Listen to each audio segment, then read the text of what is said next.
El viento azotaba la esquina de la tienda de comestibles, enviando un escalofrío por la columna de Whiskers. Se acurrucó más cerca de su mejor amigo, Bruno, el gran perro peludo que se había convertido en su protector. Eran una pareja poco probable, un elegante gato negro y un torpe Golden Retriever, pero su vínculo era inquebrantable. Sus días eran una lucha, interrumpida por la bondad de extraños que les lanzaban sobras de comida, salchicha para Whiskers, pan para Bruno. Una vez fueron mascotas mimadas, pero ahora solo eran dos almas luchando por sobrevivir. Whiskers siempre comía primero, un acuerdo silencioso entre ellos. Era como si Bruno supiera que Whiskers, más pequeño y vulnerable, necesitaba más la nutrición. Después de que él terminaba, Bruno devoraba lo que quedaba, su cola golpeando un ritmo feliz contra el pavimento. Eran un equipo, su hambre compartida los unía más que cualquier lazo de sangre. Una tarde, mientras estaban sentados afuera de la tienda, apareció una jauría de perros callejeros, sus ojos brillando con malicia.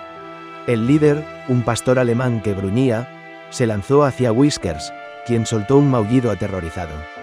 En un instante, Bruno estaba de pie, sus instintos protectores activándose. Se lanzó hacia los atacantes, sus dientes al descubierto en un feroz gruñido.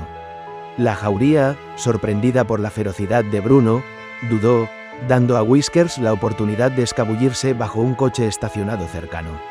La pelea fue brutal. Bruno, a pesar de su valentía, estaba en desventaja numérica. Ladró de dolor, su pelaje empapado de sangre. Justo cuando la jauría estaba a punto de asestar un golpe fatal, un hombre amable, atraído por el alboroto, apareció. Ahuyentó a los perros callejeros, su voz resonando con autoridad. Luego se acercó a la pareja temblorosa, su rostro grabado con preocupación. Se arrodilló junto a Bruno, sus manos suaves mientras inspeccionaba las heridas del perro. «Pobre amigo», murmuró, sus ojos llenos de compasión. «Eres valiente». Luego miró a Whiskers, quien emergió de debajo del coche, sus ojos abiertos de miedo y alivio. La bondad del hombre era un faro de esperanza en su sombría existencia.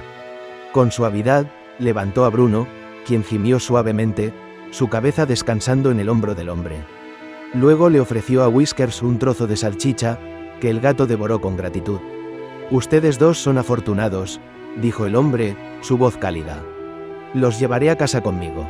Whiskers y Bruno intercambiaron una mirada, un entendimiento silencioso pasando entre ellos.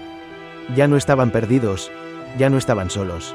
Su viaje los había llevado a través de la desesperación, pero una chispa de esperanza había encendido, la promesa de calor, comida y un lugar al que llamar hogar. Estaban juntos, y eso era lo único que importaba. Estimados espectadores, no olviden suscribirse al canal.